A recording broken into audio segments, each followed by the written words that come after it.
नमस्कार। तो आज मैं आपको बताना चाहता हूँ डिसीजन मेकिंग के बारे में। मुझे ऐसा लगता है कि डिसीजन मेकिंग के बारे में जानना हम सब के लिए बहुत ज़रूरी है। अभी हमने एक एजुकेशन का कैंप कंडक्ट किया था, लेकिन उसमें मैंने कुछ प्रॉब्लम्स देखी कि डिसीजन मेकिंग में लोगों को काफ़ी प्रॉब्लम्स आती हैं।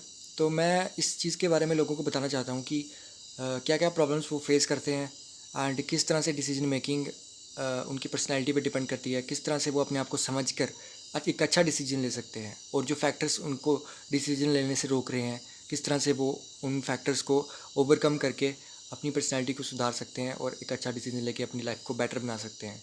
ठीक है। तो सबसे पहले मैं बताना चाहता हूँ इन्फॉर्मेशन इनपुट के बारे में। तो एक तो होता है कि आपके पास जो इन्फॉर्मेशन होती है ना, ठीक है, वो किस तरह की इन्फॉर्मेशन है, क्या वो रिलायबल इन्फॉर्मेशन है। ठीक है। जैसे कि गरीब बच्चे होते हैं घरों में, उनके जो पेरेंट्स होते हैं वो ज़्यादातर उनको पढ़ने के लिए बोलते नहीं हैं। ठीक है। अगर बोलते हैं तो वो खुद भी पढ़े लिखे नहीं होते हैं, तो वो उनकी इन्फॉर्मेशन पे ज़्यादा ट्रस्ट नहीं कर पाते हैं। तो जो आपकी इन्फॉर्मेशन इनपुट है वो इस तरह की होनी चाहिए। जैसे हमने एस टी एम सर को बुलाया था, तो उन्होंने जो इन्फॉर्मेशन उनको प्रोवाइड की कि किस तरह से आपको पढ़ना चाहिए, तो मेरे को ऐसा लगा कि इसका काफ़ी ज़्यादा इम्पैक्ट हुआ है। तो इन्फॉर्मेशन जो होनी चाहिए आपकी वो रिलायबल होनी चाहिए, एंड इसका आपके माइंड पे काफ़ी ज़्यादा इम्पैक्ट पड़ता है, क्योंकि आप उसको हैंडल कर पाते हैं। आपके अंदर जो बैरियर्स होते हैं वो थोड़े कम हो जाते हैं। और आपके पास इतनी कम भी इंफॉर्मेशन नहीं होनी चाहिए कि आपको पता ही नहीं है कि आप किस लिए पढ़ रहे हैं, है ना। तो बिल्कुल भी इंफॉर्मेशन नहीं है तो फिर भी आप नहीं पढ़ पाएंगे। उसके अलावा ज़्यादा इंफॉर्मेशन भी नहीं होनी चाहिए। ठीक है, कि आपको पढ़ना भी है, गिटार भी बजाना है, ये सब वो सब, मतलब हर एक चीज़ करनी है। इतनी ज़्यादा भी इंफॉर्मेशन नहीं होनी चाहिए आपको। तो एक तरह से एक अपना एरिया रखिए। ठीक है, उस एरिया में डिसीजंस लीजिए, और उस एरिया में जो पर्सनैलिटीज़ हैं जिन्होंने कुछ अचीव किया है, उन पर्सनैलिटीज़ से इंस्पायर होइए, उनके साथ रहिए, उनसे बात कीजिए, उनको वॉलपेपर बनाइए, ये सब। इससे आपकी जो इन्फॉर्मेशन इनपुट होगी वो काफ़ी ज़्यादा रिलायबल और शॉर्ट हो जाएगी, जिसको आप प्रोसेस कर पाएंगे। ठीक है। सेकंड चीज़ मैंने देखी, प्रीजुडाइज।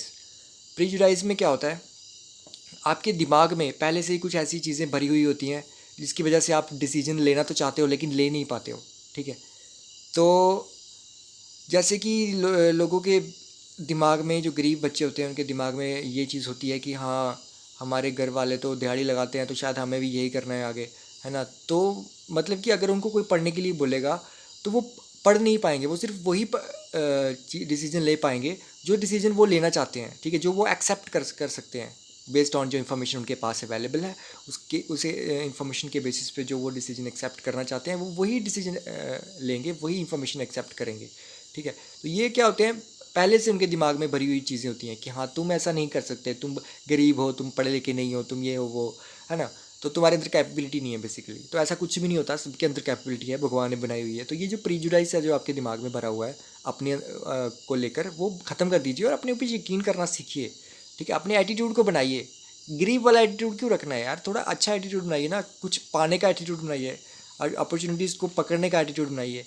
ये नहीं कि हाँ, अपॉर्चुनिटीज़ आ रही है, मेरे लिए नहीं बनी है, मैं तो इसको कर ही नहीं सकता, मैं तो वहाँ पे जा ही नहीं सकता, मैं तो एग्ज़ाम में बैठूंगा, मेरे को कुछ आएगा ही नहीं तो मैं आ जाऊँगा उठ के। कुछ तो सीखोगे यार, एक क्वेश्चन तो सीखोगे, उसका आंसर पता होगा तो वो थोड़ा सा कॉन्फिडेंस तो बढ़ेगा। ठीक है। नेगेटिव क्यों सुनना है कि हाँ 10 क्वेश्चन अगर गलत हो गया, एक ठीक हो गया, तो ये क्यों सोचना है कि 10 क्वेश्चन नहीं आते थे, ये सोचना है कि एक एक तो आता था, कुछ तो सीखा। ठीक है। अब तीसरी चीज़ मैंने देखी कि कोग्निटिव कंस्ट्रेंट्स होते हैं। ठीक है। अब हम लोग जब डिसीजन लेना चाहते हैं तो हमें बहुत ज़्यादा अनकंफर्टेबल फील होता है, क्योंकि ये काफ़ी ज़्यादा रिस्पॉन्सिबिलिटी वाली चीज़ होती है डिसीजन लेना। ठीक है। इसमें आपको एनर्जी डालनी पड़ती है, कुछ सर्कमस्टेंसेज होते हैं आपके, एंड आपकी मेमोरी भी ज़्यादा देर तक नहीं चल सकती। तो एक डिसीजन जो आपने लिया, ठीक है, उसको ज़्यादा देर तक चलाना काफ़ी ज़्यादा मुश्किल हो जाता है। तो अगर आप परफॉर्म करना चाहते हैं इस तरह से कि आपका जो डिसीजन है वो उसको आप अपनी लाइफ में इम्प्लीमेंट कर सकें, ठीक है, तो उस पर ये प्रॉब्लम आती है कि आप अनकंफर्टेबल हो जाते हैं डिसीजन लेने में। ठीक है। आप सोचते रहते हैं कि यार मेरा डिसीजन पता नहीं सही था या नहीं था, या ये डिसीजन लेने से मेरी लाइफ में क्या होगा, होगा भी या नहीं होगा, लोग ऑलरेडी बहुत सारे हैं। ठीक है, तो मैं ही इतना कैपेबल कैसे हूँ कि मैं ये डिसीजन लेके अपनी लाइफ को बेटर बना सकता हूँ। ठीक है। तो ये जो चीज़ है वो हमें डिसीजन लेने में बहुत ज़्यादा इनसिक्योर बना देती है। मोस्ट ऑफ अस, बहुत सारे लोग हैं हमारे हमारे बीच में जो इनसिक्योर फील करते हैं इसकी वजह से। ठीक है। तो वो काफ़ी अनकंफर्टेबल फील करते हैं मेकिंग डिसीजंस, मतलब कि उनकी एक सोच होती है जो कि एविडेंस पे बेस्ड होती है, लेकिन जब वो उनके पास एक अपोजिट एविडेंस आता है तो वो सोच को चेंज करने में वो काफ़ी अनकंफर्टेबल फील करते हैं, और इनसिक्योरिटी जो होती है वो उनको डिसीजन मेकिंग में प्रॉब्लम क्रिएट करती है। तो नेक्स्ट चीज़ आती है रिस्क और अनसर्टनिटी के बारे में, जो एटीट्यूड है लोगों का। ठीक है, अब इसमें बहुत सारी चीज़ें आती हैं। पहले तो आ जाता है कि इंटेलिजेंस कितनी है डिसीजन मेकर की। कुछ लोग ज़्यादा इंटेलिजेंस दिखाते हैं, ठीक है, तो वो ज़्यादा सोचते हैं। तो ऐसे लोग क्या करते हैं कि अपने डिसीजन को, अपने एटीट्यूड को कंजर्वेटिव रखना चाहते हैं। वो कुछ ज़्यादा रिस्क नहीं लेना चाहते। उनको चाहिए अच्छी चीज़ें, मतलब कि कोई भी थोड़ा सा भी रिस्क नहीं होना चाहिए कि कुछ गलत हो जाए। ठीक है, वो चाहते हैं कि थोड़ा मिले लेकिन अच्छा मिले। ठीक है, ये चीज़ चाहते हैं। तो जब ये रिस्क नहीं लेते हैं तो ये बड़ा बड़ा कुछ अचीव नहीं कर पाएंगे, है ना। रिस्क लेकर ही आप कुछ बड़ा अचीव कर पाते हो। रिस्क लेना है, कैलकुलेटिव रिस्क लेना है, आपको टाइम देना है। ठीक है, तो मैं आगे टाइम कंस्ट्रेंट में बताऊंगा। एक्सपेक्टेशंस होती हैं डिसीजन मेकर की। ठीक है, वो सोचता है कि हाँ मुझे बहुत कुछ चाहिए, बहुत कुछ चाहिए, मैं बहुत ज़्यादा ऑप्टिमिस्टिक हूँ कि मुझे ये सब मिलेगा। ठीक है, तो वो थोड़ी सी इन्फॉर्मेशन के साथ ही डिसीजन ले लेते हैं, है ना। थोड़ी सी इन्फॉर्मेशन के साथ, हाँ ये बंदा सही है, this is the best friend, तो चलो भाई इसके साथ रहो। थोड़ी सी इन्फॉर्मेशन है खाली उसके बारे में, 2-3 दिन जो भी है, तो उसके बेसिस पे क्या कर देते हैं कि हाई एक्सपेक्टेशंस बना लेते हैं, हाईली ऑप्टिमिस्टिक हो जाते हैं। ये भी सही नहीं है। ठीक है, टाइम कंस्ट्रेंट्स आता है नेक्स्ट।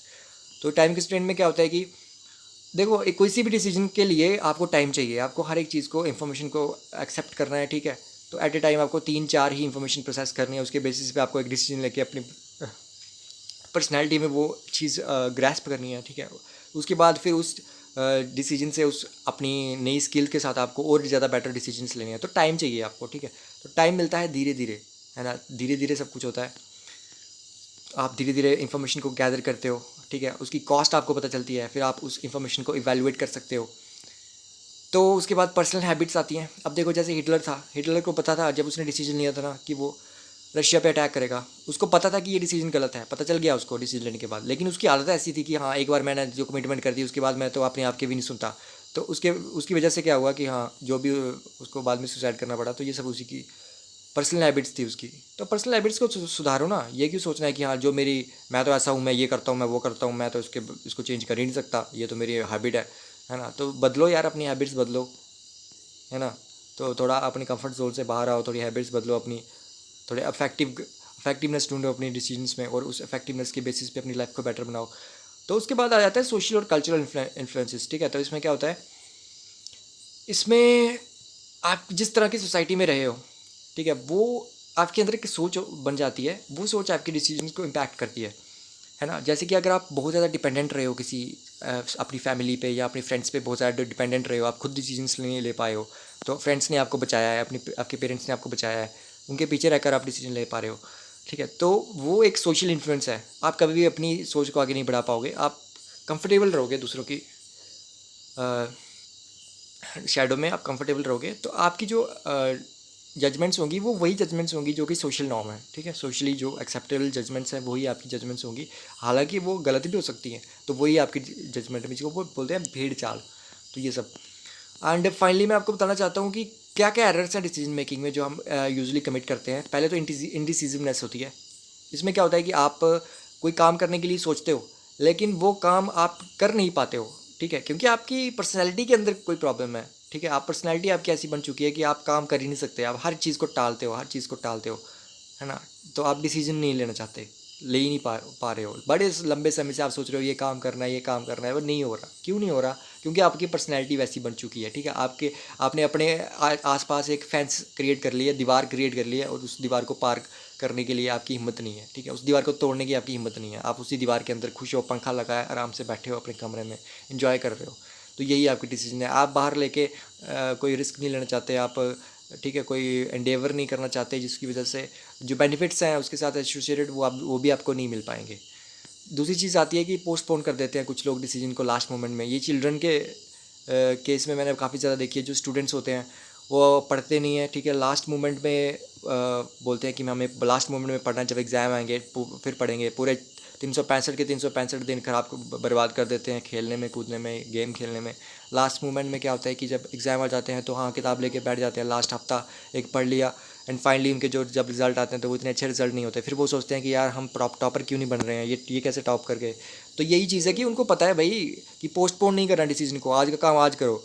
अगर आप रोज़ एक किताब उठा के अपने साइड पे रख दोगे, अपने रूम में रख दोगे, रोज़ ऐसा करना, ठीक है, करके देखना, 1 साल के बाद देखना आपका पूरा रूम भर जाएगा, ठीक है। तो आप उनको पढ़ने की कोशिश करना, 1 हफ्ते में पढ़ पाओगे नहीं, तो आप क्या करोगे, छोटी ऊपर ऊपर से क्रॉल करोगे, किताबें उठा उठा के फेंकोगे कि वर्ड दे के, तो आप डिसीजन नहीं ले पाओगे।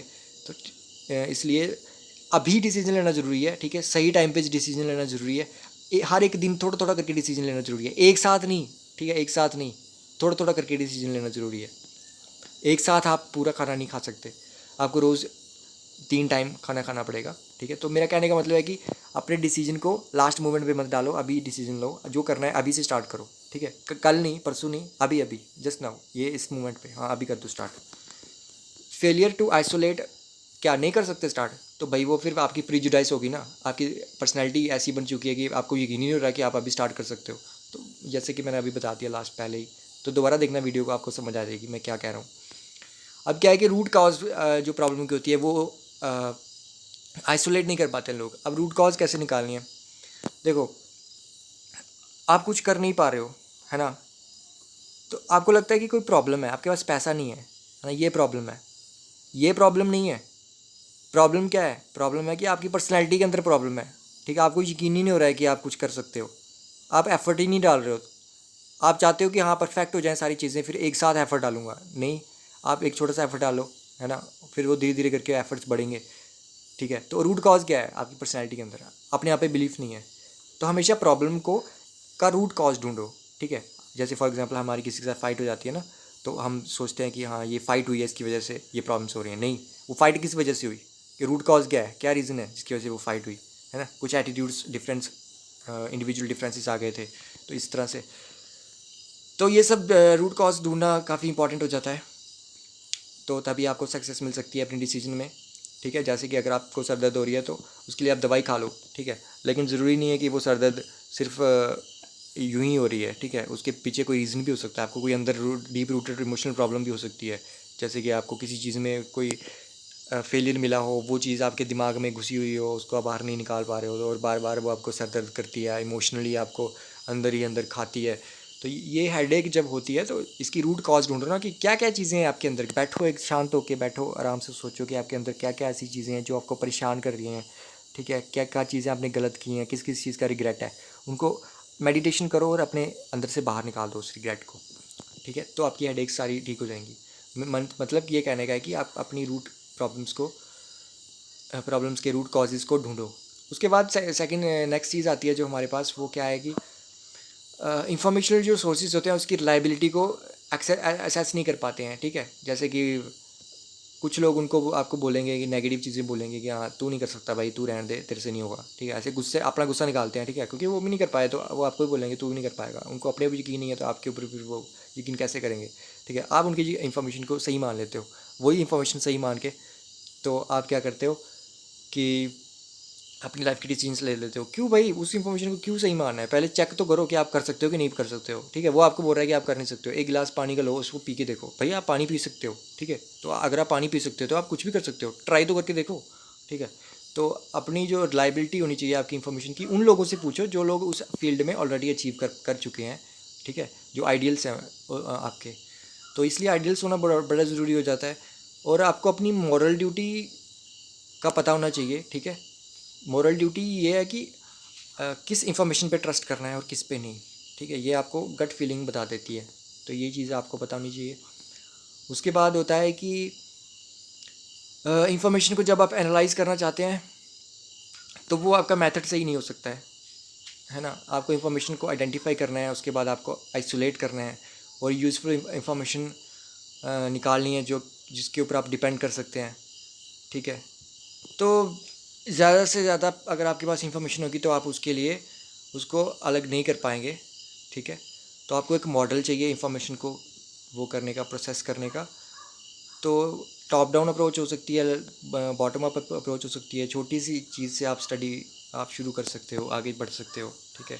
तो छोटी छोटी इन्फॉर्मेशन को आप कलेक्ट करके इंफॉर्मेशन को डेटा में कन्वर्ट कर सकते हो, डेटा को फैक्ट्स में कन्वर्ट कर सकते हो। उससे उन फैक्ट्स के साथ आप अपनी पर्सनैलिटी को चेंज कर सकते हो, उस पर्सनैलिटी को चेंज करके आप अपने लाइफ को चेंज कर सकते हो। लेकिन होता क्या है कि भगवान ने हमें दिया हुआ है ये वरदान कि भैया जो सोचोगे, जो बोलोगे, वही तुम पालोगे। ठीक है, ये वरदान हमको मिला हुआ है, सबको नहीं पता, किसी किसी को पता है कि भैया जो सोचोगे, जो बोलोगे, वही आपकी लाइफ में आ जाएगा। ठीक है, लेकिन लोग ये सीरियस नहीं लेते हैं। ठीक है, तो जब वो सीरियस नहीं लेते हैं तो वो सोच रहे हैं ना अपने दिमाग में कि हाँ ये नहीं होने वाला, सीरियस नहीं है ना वो, ये नहीं होने वाला।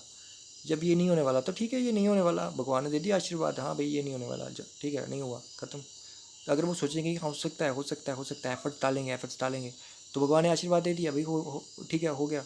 ठीक है, तो टाइम लगता है ना चीज़ों में, है ना। आप सीरियसनेस दिखाओ, धीरे धीरे सब कुछ हो जाएगा।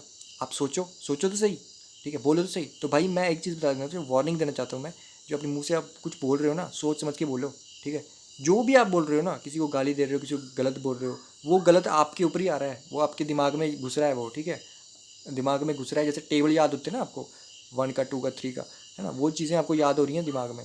तो आप अपने बारे में वैसे ही सोचने वाले हो आने वाले टाइम में, कल परसों 4 दिन के बाद आप वैसे ही हो जाओगे जो आप सोच रहे हो। ठीक है, ये आपको वरदान दिया भगवान ने, तो दिमाग लगा के वही चीज़ें सोचो जो आपको चाहिए, फालतू की चीज़ें मत सोचो, नहीं तो आपके लाइफ में आ जाएंगी वो सारी चीज़ें। फिर बाद में आप उसको चेंज करते फिरोगे, फिर वही चीज़ें आ जाएंगी, इंडिसिजिवनेस वगैरह, ये सब आपके दिमाग में इसी तरह से दवाई हैं, है ना। आपने सोचा हुआ है कि हाँ हम कुछ नहीं कर सकते, तभी तो आप आज कुछ नहीं कर पा रहे हो। तो ये सब था, मैंने डिसीजन मेकिंग के बारे में आपको बता दिया। तो अपने लाइफ में सही डिसीजंस लीजिए, एंड कुछ भी कर सकते हो आप यार, डिसीजन लेना सीखो बस, कैसे डिसीजन लेने हैं, किन किन प्रॉब्लम्स का सामना हमें आम इंसान को करना पड़ता है और कैसे करना है उनका सामना। तो करो उनका सामना यार, डिसीजन लो। बाकी आपको मेरे से कोई हेल्प चाहिए पूछो, मैं बता दूँगा कैसे डिसीजन लेने हैं। Thank you.